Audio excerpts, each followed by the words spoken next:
دین کی بات کے پیارے ویورز، آج ہم آپ کے لیے ایک ایسے عظیم جنگجو کی زندگی کی داستان لائے ہیں جسے تاریخ کبھی نہیں بھلا سکتی، جس نے اسلام کی سربلندی کے لیے اپنی پوری زندگی وقف کر دی، جس نے اللہ کی راہ میں جہاد کیا اور کافروں کو دھول چٹا دی۔ ویڈیو شروع کرنے سے پہلے آپ سے گزارش ہے کہ اگر آپ ہمارے چینل پر نئے ہیں تو ہمارے چینل کو سبسکرائب کر لیں، ساتھ بنے گھنٹی کے بٹن کو دبا دیں تاکہ ہماری ہر نئی آنے والی ویڈیو آپ تک سب سے پہلے پہنچ سکے۔ شکریہ۔ وہ بچپن سے ہی نڈر، بہادر اور بے باک تھا۔ اسے گھڑ سواری، تیر اندازی اور تلوار بازی اپنے باپ سے ورثے میں ملی تھی۔ وہ شکار پر نکلتا تھا تو کبھی خالی ہاتھ نہیں لوٹا تھا۔ وہ طاقتور ہونے کے ساتھ ساتھ بلا کا ذہین تھا، اور اسی وجہ سے اس کا باپ اس پہ بھروسہ کرتا تھا۔ اس کا تعلق اوغوز ترکوں کے کائی قبیلے سے تھا۔ اس کے باپ کا نام سلیمان شاہ تھا، لیکن بعض مورخین اس کے باپ کا نام گندوز اول بتاتے ہیں۔ تاریخ اس بہادر کو ارطغرل غازی کے نام سے جانتی ہے۔ سلطنت عثمانیہ کا بانی سلطان عثمان اول اسی کا بیٹا تھا۔ ارطغرل 1190 میں موجودہ ترکی کے صوبے بروسا میں پیدا ہوا۔ جب منگولوں نے ترکمانستان پر حملہ کیا تو بہت سے قبیلوں نے ہجرت کی اور ایشیائی کوچ کی جانب روانہ ہوئے۔ کائی قبیلے نے شام کے قریب ایک علاقے میں پڑاؤ ڈالا تھا، لیکن یہ علاقہ سردیوں کے موسم کے لیے سازگار نہیں تھا۔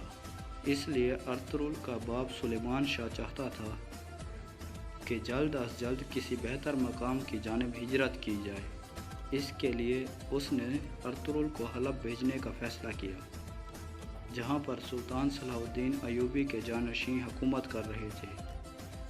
حلب کے سلطان العزیز کے پاس سلیمان شاہ کے ایلچی کے طور پر ارطغرل کو بھیجا جانا تھا، لیکن اس سے پہلے ایک ایسا واقعہ ہوا جس نے کائی قبیلے کو مصیبتوں میں دھکیل دیا۔ ارطغرل غازی اپنے جانثاروں کے ساتھ شکار کھیلنے گیا تو وہاں اس نے دیکھا کچھ صلیبی عیسائی قیدیوں کو لے کر جا رہے ہیں۔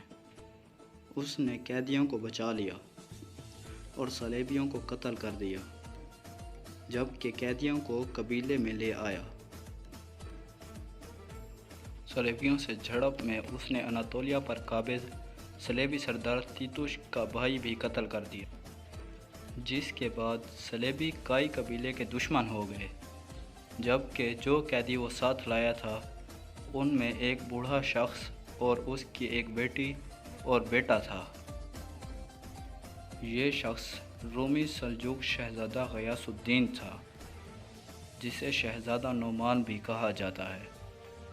اس کی بیٹی حلیمہ سلجوق شہزادی تھی، جو بعد میں ارطغرل کی بیوی بنی، اور اس کا بھائی شہزادہ شہیر بھی ان کے ساتھ تھا۔ اس وقت تخت کی حفاظت اور کسی بغاوت کو کچلنے کے لیے سلطان نے اپنے بھائیوں کو قید کر دیا تھا، لیکن شہزادہ نعمان کائی قبیلے کے ہاتھ لگ گیا تھا۔ اس کی بازیابی کے لیے سلجوق گورنر نے بھی کائی قبیلے کو دھمکانا شروع کر دیا، لیکن کائی سردار نے اپنی روایات کا پاس رکھتے ہوئے قیدی ان کے حوالے کرنے سے انکار کر دیا۔ جب ارطغرل حلب کے امیر سے ملنے گیا تو سازشیوں نے قیدیوں کو سلجوقیوں کے حوالے کر دیا۔ حلب میں ارطغرل سازشوں کا شکار ہوا، لیکن اپنی بہادری اور ذہانت سے بچ نکلا۔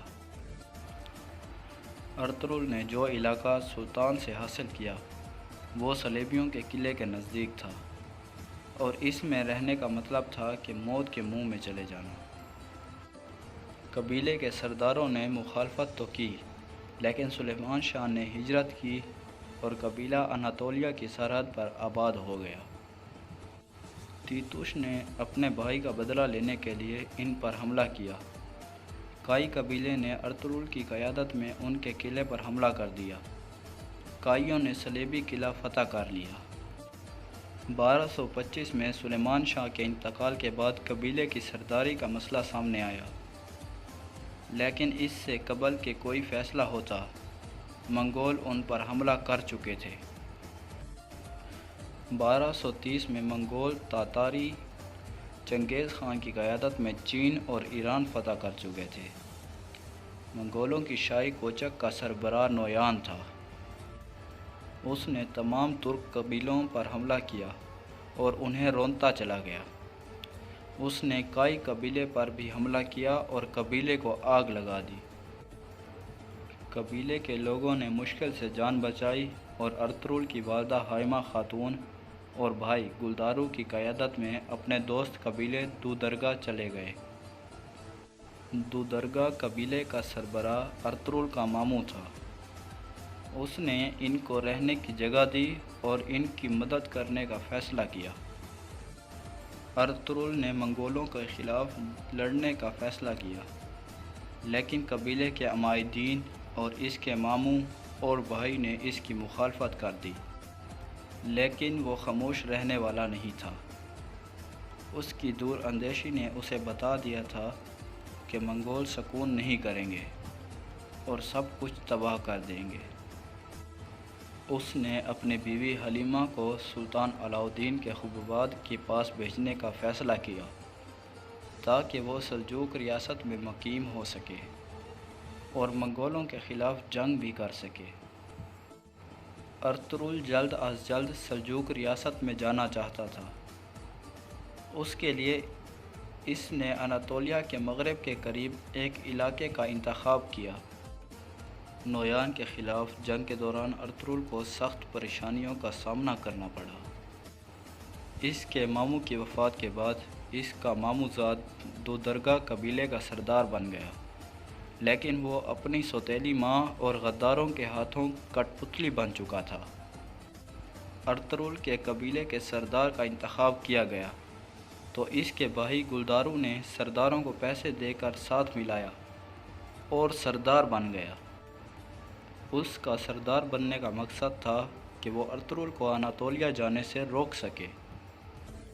ارطغرل کے بھائی کی پشت پر سلجوق سلطان کا نامزد کردہ وزیر سعد الدین کوپیک تھا۔ سعد الدین کوپیک ایک فتنہ پرور شخص تھا۔ سعد الدین کوپیک سلطان کو مار کر سلجوقی تخت پر قبضے کا خواب دیکھ رہا تھا، لیکن اسے ارطغرل اس راہ میں رکاوٹ نظر آتا تھا۔ ارطغرل نے منگولوں کے سردار نویان کو جنگ میں شکست دی اور صلیبیوں کی سرحد پر ہجرت کا فیصلہ کر لیا۔ ارطغرل کو ایک دینی شخصیت ابن العربی کی رہنمائی بھی حاصل تھی، جو کہ اس کی ہر فیصلے پر رہنمائی کرتے تھے۔ اس کے ساتھ ساتھ ارطغرل کی بہادری کی وجہ سے ترکوں کی تنظیم سفید داڑھی والے بھی اس کی پشت پر تھے اور ان کی مرضی سے ہی وہ صلیبیوں کے قریبی سرحد پر ہجرت کرنا چاہ رہا تھا۔ اس نے اپنے بھائی سے بغاوت کی اور اپنے جانثاروں، والدہ، چھوٹے بھائی اور بیوی اور قبیلے کے 400 افراد کے ساتھ ہجرت کا فیصلہ کیا اور اناطولیہ کی مغربی سرحد پر آباد ہو گیا۔ یہاں آباد ہو کر وہ کائی قبیلے کے اس ٹکڑے کا سردار بن گیا۔ نئی جگہ ہجرت کے بعد حالات سازگار نہ ہوئے اور قبیلے میں فاقوں کی نوبت آنے لگی۔ اس دوران ارطغرل کے قبیلے کی خواتین قالین بنانے کا کام کرتی رہیں اور ان قالینوں کو بیچ کر اناج لایا جاتا رہا، لیکن وہ کھانے کے لیے بہت کم تھا۔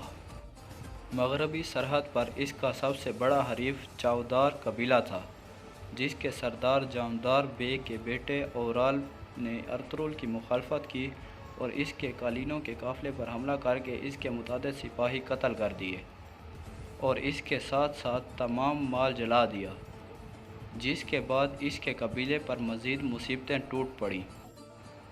وہ جس بازار میں تجارت کرتے تھے اس بازار کو ہانلی بازار کہا جاتا تھا۔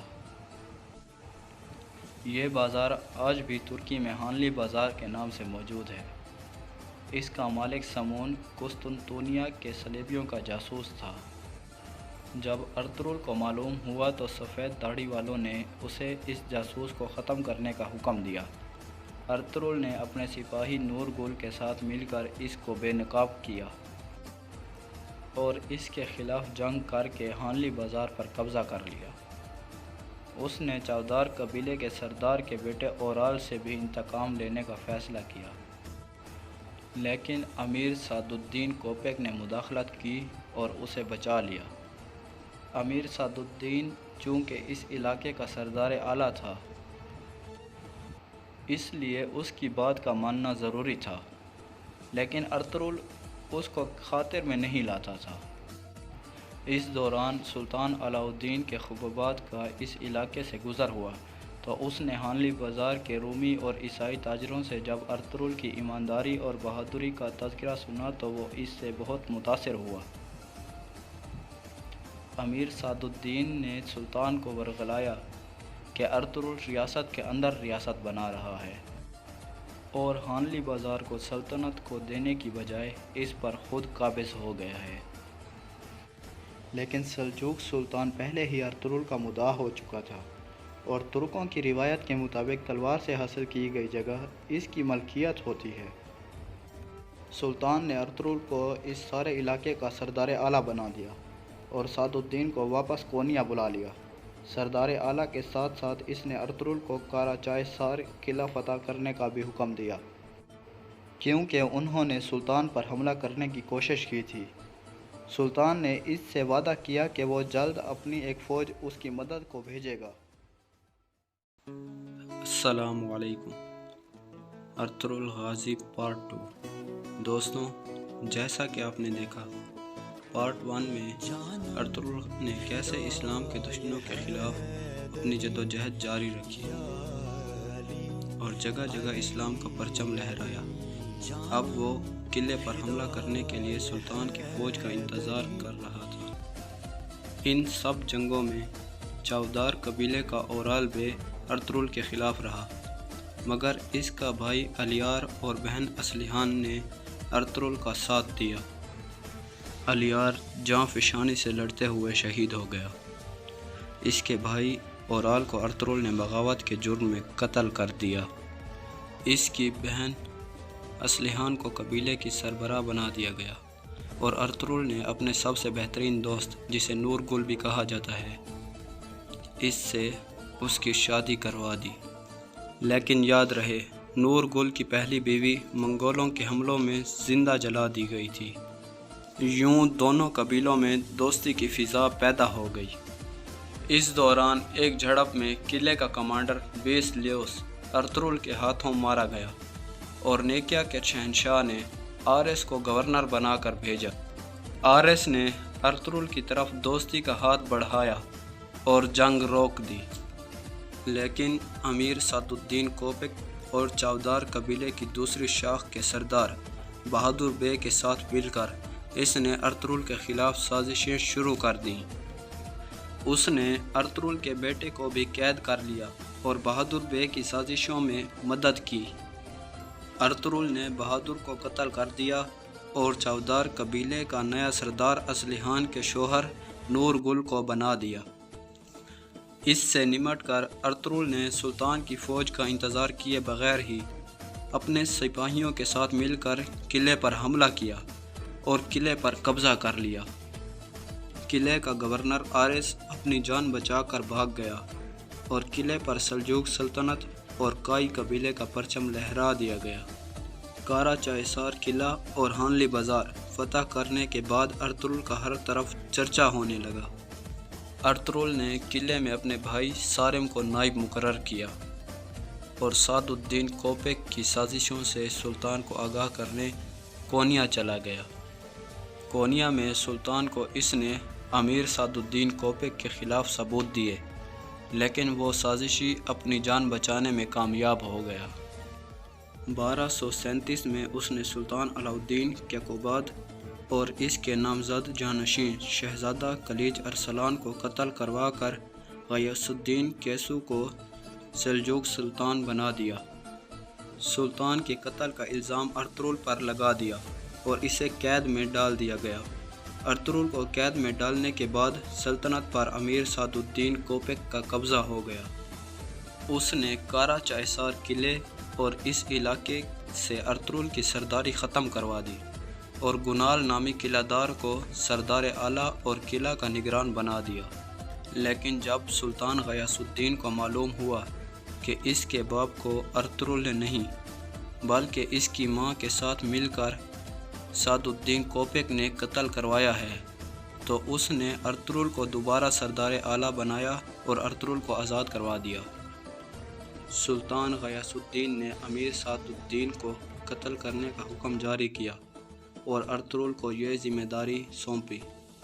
ارطغرل نے گنال بے کو اس سازشی شخص کی اصلیت سے آگاہ کیا اور اس کے ساتھ مل کر سعد الدین کوپیک کا خاتمہ کیا اور سلطنت کو دوبارہ پیروں پر کھڑا کرنے کی کوشش کی، لیکن اس نے گنال بے کو کارا چائسار قلعے کا نگران ہی رہنے دیا اور خود قبیلے سمیت سوغوت ہجرت کر گیا۔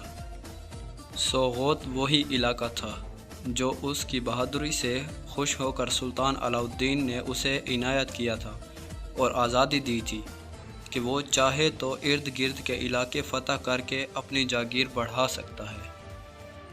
اس نے ہانلی بازار بھی سلجوق ریاست کو سونپ دیا اور خود سوغوت ہجرت کرنے کی تیاری کرنے لگا۔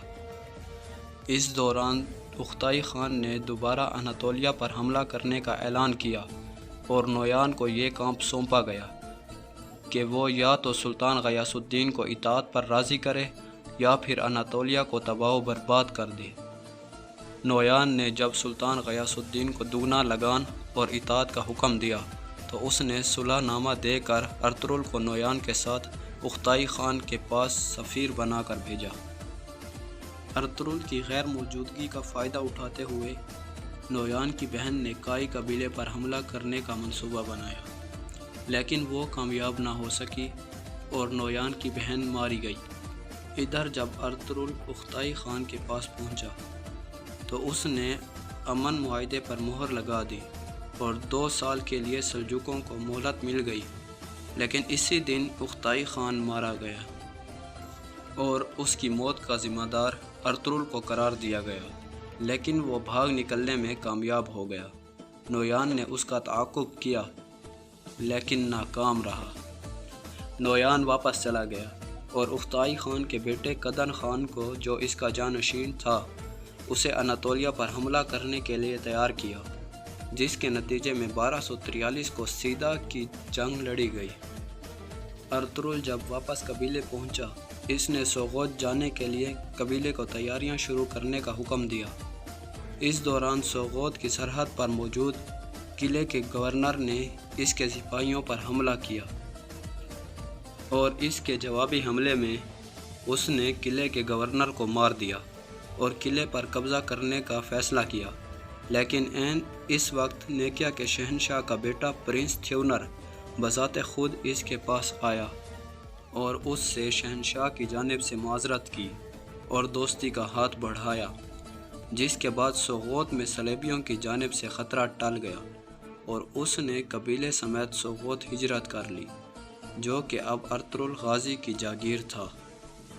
کوسیدہ کی جنگ میں سلجوقوں کو بری طرح شکست ہوئی اور منگولوں نے اناطولیہ پر قبضہ کر لیا اور ارد گرد کے تمام قلعے دار قبیلوں کے سردار، یہاں تک کہ سلطان بھی منگولوں کو ٹیکس دینے پر مجبور ہو گیا۔ سلجوق دربار میں سلطان منگولوں کے ہاتھ کی کٹ پتلی بن گیا تھا۔ غیاث الدین کا جانشین مکمل طور پر منگولوں کے ہاتھوں میں کھیل رہا تھا۔ مسلم امراء منگولوں سے سونا لے کر ان کے مفاد کے لیے کام کر رہے تھے۔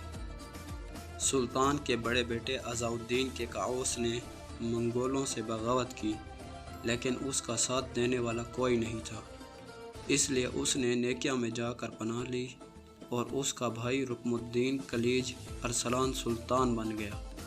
منگولوں کا حکمران ہلاکو خان بن گیا تھا، جو مشرق میں تبریز تک خون کی ندیاں بہا چکا تھا اور عن قریب اناطولیہ کے باقیوں کو روندنے کا منصوبہ بنا رہا تھا۔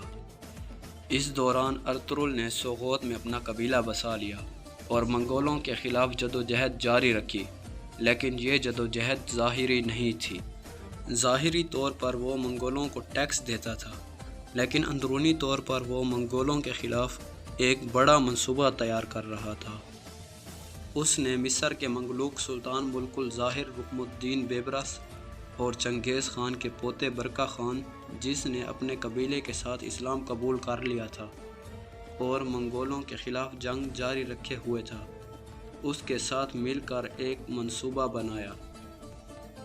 سلطان عزا الدین کیکاؤس اور اس کے حامی قبائل کو اکٹھا کیا اور ان دو بڑی طاقتوں کو منگولوں سے لڑنے کے لیے تیار کر لیا، لیکن اندرونی سازشوں اور سلیبی قلعے کے غدار گورنر کی طرف سے حملوں کے بعد ارطغرل بری طرح پھنس گیا تھا، کیونکہ اپنے عظیم مقصد کو پورا کرنے کے لیے بڑی جنگ ضروری تھی، لیکن اس دوران وہ کسی طور بھی بازنطینیوں سے جنگ کا سوچ بھی نہیں سکتا تھا۔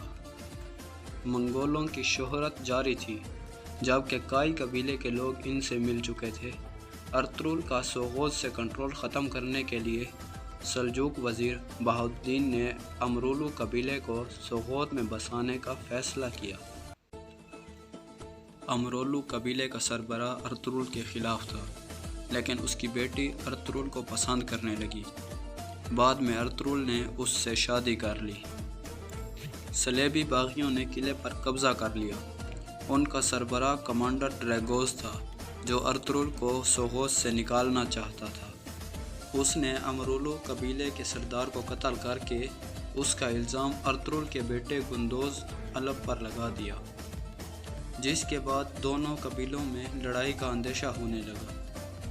لیکن ارطغرل کی ذہانت اور سمجھداری سے وہ اس مصیبت سے بچ گئے۔ امرو بے کے بعد اس کا بیٹا بولاد بے اس قبیلے کا سربراہ بنا۔ بولاد بے منگولوں کا خاص آدمی تھا اور باقی قبائل کے خلاف ایک مہم جاری رکھے ہوئے تھا۔ اپنی اصلیت چھپائے ہوئے وہ الباسی کے نام سے ترک قبیلوں کے لیے دہشت بنا ہوا تھا۔ دوسری طرف ڈریگوس بھی گمنام تھا۔